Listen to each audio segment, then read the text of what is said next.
Ada sih ya. Jadi ini ilmunya mahal banget, cuman waktunya sempit banget. Nah, sekarang saya akan coba demoin dikit aja. Oke, tadi kita udah tahu IP dari servernya adalah 192.168.122.155. Kita coba ping dari sebelah sini, ping 192.168.122.155. Oke, bisa kita ping dari server. Kita akan sadap dulu. Paling sederhana adalah melakukan penyadapan, sniffing, spoofing. Di sini ada Wireshark. Oke, saya masukin dulu password saya. Masuk. Wireshark sendiri bisa di download di ini ya, bisa di download di apa sih namanya? Oke. Oops, masalah. Coba. Saya ping dulu. Ini nggak ada traffic soalnya. Coba saya ping dulu. Ada traffic nggak? Oh, traffic ada. Oke, ini kelihatan naik ya. Berarti dia ngelihat ada kegiatan di jaringan. Oke, kelihatan ada aktivitas nih, turun lagi. Pingnya saya matiin. Nah, Wireshark sendiri bisa di-download di Google, bisa ditaruh di Windows, segala macam. Cuman kalau mau jujur, kalau mau belajar hacking dan sebagainya, sebaiknya tuh Windows di format aja. Percuma sih sebenarnya. Windows itu adalah sistem operasi yang nggak bagus buat gini-ginian. Bagus kalau buat user biasa, bagus buat multimedia, tapi kalau buat hacking, cyber security nggak terlalu bagus sih.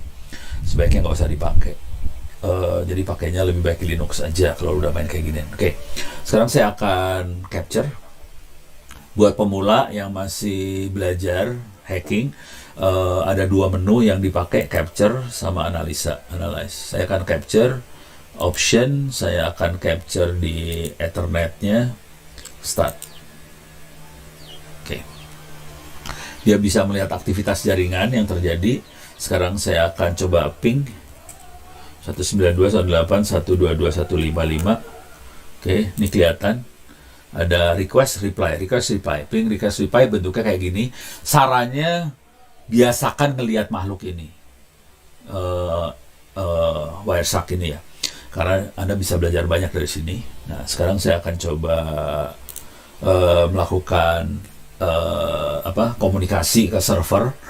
Dan kebetulan ini servernya sengaja dibikin bolong. Semua komunikasi saya bikin tidak dienkripsi. Konsekuensi tidak dienkripsi bisa disadap dengan mudah. Caranya misalnya telnet 192.168.122.155. Langsung keluar ada kata-kata server login. Saya masukin username Ono, passwordnya saya masukin passwordnya.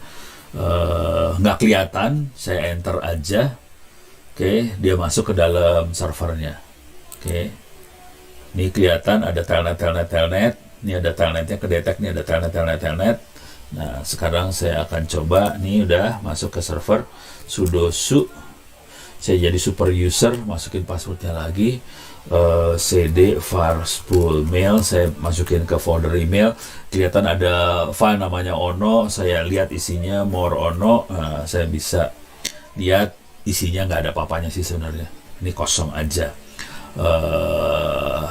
Ngasih tahu bahwa kosong sebenarnya ini. Oke. Nah, sekarang ini kelihatan ada beberapa telnet yang berhasil dideteksi. Saya akan capture-nya, saya stop dulu.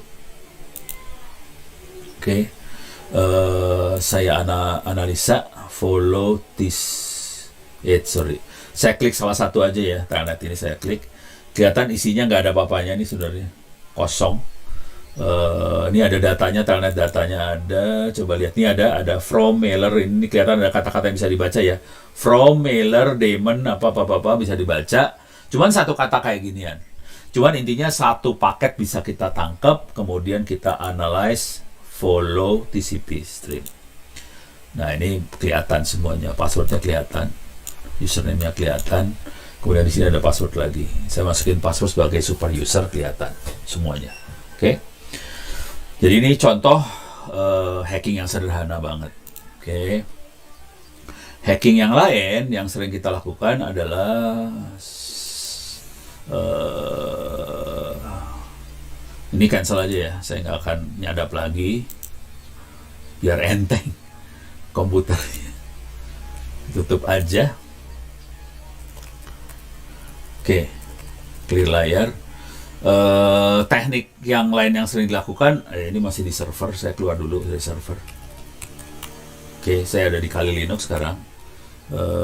Saya gedein dulu ini, gedein. Untuk bisa ngerti teknik ini, kita harus ngerti arsitektur jaringan TCP/IP, dan kita tahu kalau di jaringan TCP/IP biasanya kita akan mengoperasikan server pada port tertentu. Misalnya mail SMTP pada port 25, web pada port 80 dan sebagainya. Jadi harus ngerti arsitektur TCP/IP-nya ya. Silahkan lihat rekaman-rekaman kuliah saya yang pertama-pertama, itu nerangin tentang arsitektur TCP/IP. Oke, sekarang saya mau ngecek di server jalanin apa aja sih. Nah, dan ini jangan khawatir kalau ini dilakukan di internet beneran dan ketahuan, urusannya 6 tahun penjara dan atau denda 600 juta. Tekniknya adalah port scanning, Nmap, itu buat ngecek port apa aja yang beroperasi di server itu.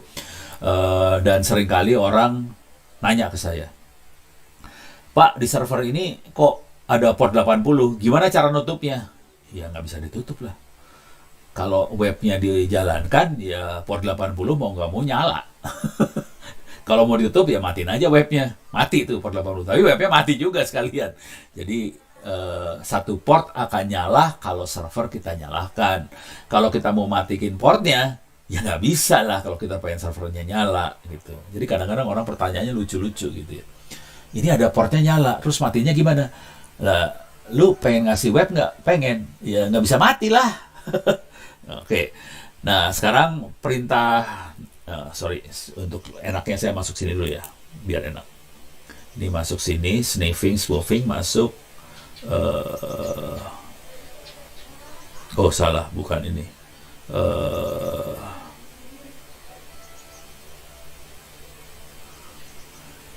Oh ini dia, information gathering. Di sini ada Nmap. Jadi kelihatannya Nmap-nya kayak aplikasi GUI ya, grafik. Pas kita klik, keluarnya kayak gini. Jadi ini kayak gini. Ntar saya tutup aja nih. Saya kasih lihat aja yang benar. Yang gedenya Nmap minus H kayak gini. Jadi ini Nmap sebenarnya perintahnya command line, pakai ketikan. Nah ini kayak gini, dan kita harus ngetik satu-satu kayak gini ya. Mateng loh. Minus I, minus exclude, minus SL gede apa, mabok dah lo. Oke. Sekalian ngasih lihat bagaimana caranya belajar perintah dari command line. Pertama bikin minus H. Oke. Cara lain adalah clear layar and map minus help. Oke, sama kan isinya? Jadi minus H sama minus help sama. Satu lagi adalah man. Saya clear dulu layar ya. Man and map. Nah ini lebih manusiawi ini. Oke, ini bentuknya buku. Jadi nmap minus H, kita bisa lihat kalau baca-baca kayak gini, ini pusing kan bacanya, yang atas ini pusing kan bacanya.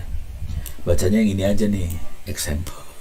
Jadi kalau waktu baca, biasakan cari contoh. Jangan baca perintah detailnya dulu. Cari contoh aja. Ini udah ada contohnya nih. Cara kerjanya kayak gimana. Ini bisa dikerjain sih. Ini bisa dikerjain. Saya akan pakai yang ini aja lah. Minus A, tapi saya tidak akan pakai situs yang ini. Saya pakainya nmap minus V minus A 192.168.122.155 gitu ya. Karena servernya adalah itu. Saya enter, dia akan nyeken ke situs itu. Oh, langsung dapat kan? Gitu. Langsung dapat. Terus dia lihat ada 11 service di server, dan dia evaluasi semua service-nya satu-satu. Ini 11 service-nya tuh, ini kelihatan. Ini dapat FTP apa segala macam, dianalisa satu persatu. Ini 21 tuh FTP, 25 tuh SMTP, 22 tuh Telnet. Salah. 21 tuh Telnet ya, 22 SSH.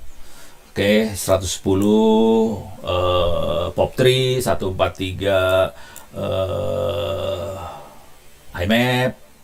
Ini ada web dan sebagainya, ini ada DNS dan sebagainya, nyala semua. Ini ada pertanyaan, apakah scan harus satu jaringan? Nggak harus satu jaringan. Yang penting bisa ping satu sama lain. Yang jadi masalah kalau dia ada di balik proxy, yang nggak bisa di-scan. Kalau dia ada di internet, bisa di-scan. Nah, yang jadi masalah, semua handphone yang ada di operator itu pakai IP-nya private.